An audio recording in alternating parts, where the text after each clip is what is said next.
Monsieur le député de Bordua. Monsieur le Président, depuis sa création, ma formation politique, la CAQ, milite activement pour une réforme en profondeur des institutions démocratiques et pour la modification du mode de scrutin. Nous avons fait une proposition en 2014 du mode de scrutin proportionnel mixte avec des listes régionales. En 2015, nous avons tenu un conseil général sur le sujet. À l'automne 2016, mon collègue de Deux-Montagnes a déposé un mémoire au fédéral sur la réforme du mode de scrutin. En décembre dernier, nous avons tenu une conférence de presse conjointe avec Québec solidaire et le Parti québécois qui a enfin adhéré à notre position. Un mode de scrutin proportionnel mixte assurait une meilleure parité entre les hommes et les femmes, une représentation plus juste des communautés ethnoculturelles et des jeunes, ainsi qu'une représentation accrue des régions. Monsieur le Président, est-ce que le gouvernement est prêt à s'engager à ce que la prochaine élection soit la dernière avec le mode de scrutin actuel? Madame la ministre responsable de l'accès à l'information. Je répète ce que je viens de dire. Les Québécois veulent un système de scrutin qui est facile à comprendre, qui va résulter avec un gouvernement fort et stable et où les députés vont représenter leur région. Parlons un petit peu du vote proportionnel. Ça nous laisse la possibilité, la grande possibilité d'avoir deux types de députés. Des députés qui représentent des territoires et des députés qui sont des listes. Les députés qui représentent les territoires vont devoir représenter des territoires qui sont encore plus vastes que celles qui existent aujourd'hui au Québec, parce qu'ils vont être moins en nombre. Les députés des listes, eux, ils vont être différents. Où va être leur responsabilité? Est-ce que c'est au parti qui les met sur une liste ou c'est sur des électeurs qui se retrouvent sur un territoire? Ça, c'est une question qui se pose. On pose aussi la question comment les alliances vont se former. Première complémentaire, Monsieur le député de Bordua. Monsieur le Président, les Québécois savent ce qu'ils veulent. Le Parti libéral sait aussi ce qu'il veut, mais le problème, c'est que ce n'est pas la même chose. À ce jour, seul le Parti libéral s'oppose au mode de scrutin proportionnel. Seul le Parti libéral s'oppose à une juste représentativité des votes des citoyens. Le système actuel provoque trop souvent des distorsions entre les votes obtenus et le nombre de sièges remportés. Est-ce que le gouvernement libéral peut s'engager aujourd'hui à ce que les prochaines élections soient les dernières avec le mode de scrutin actuel?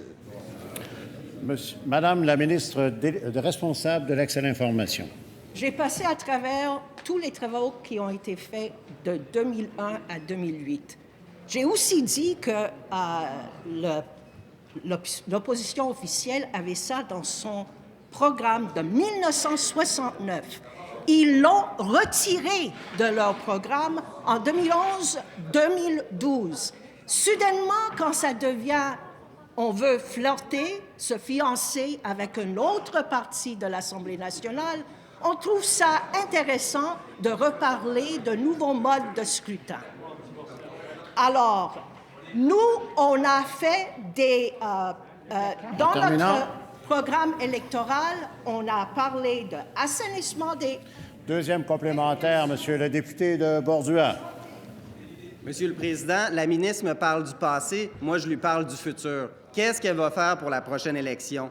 Est-elle pas en accord pour qu'il y ait une meilleure représentation de l'égalité entre les hommes et les femmes dans notre Parlement? Est-elle pas en accord pour qu'il y ait davantage de minorités ethnoculturelles qui soient représentées à l'Assemblée? N'est-elle pas en accord pour qu'il y ait davantage de jeunes, que les régions soient mieux représentées? Pourquoi est-ce que le Parti libéral s'oppose à un nouveau mode de scrutin, un mode de scrutin qui va prendre en compte l'intérêt des citoyens? Est-ce que la ministre peut s'engager à ce que la prochaine élection soit la dernière avec le mode de scrutin actuel? Madame la ministre responsable de l'accès à l'information. En 2014, on s'est engagé à assainir les finances publiques, à réinvestir dans la santé et dans l'éducation. Nous, on regarde l'économie du Québec, on tient parole. En 2016, on était le... Oui. Qu'est-ce qu'il y a qui est fait?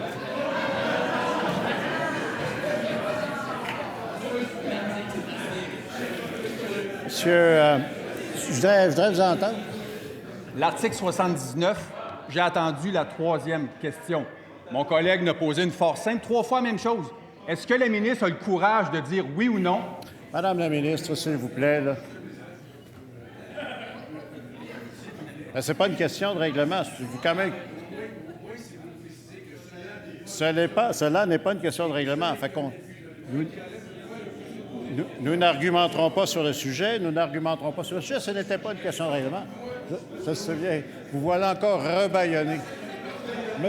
Madame la ministre responsable de l'accès à l'information. En 2014, les citoyens du Québec ont choisi la stabilité. Les citoyens ont choisi la stabilité, une stabilité qui a permis qu'on rencontre nos promesses électorales. L'économie, on est l'endroit au Canada qui a créé le plus d'emplois en 2016. Même Bloomberg l'a annoncé au monde. En terminant. Alors, les Québécois veulent la stabilité.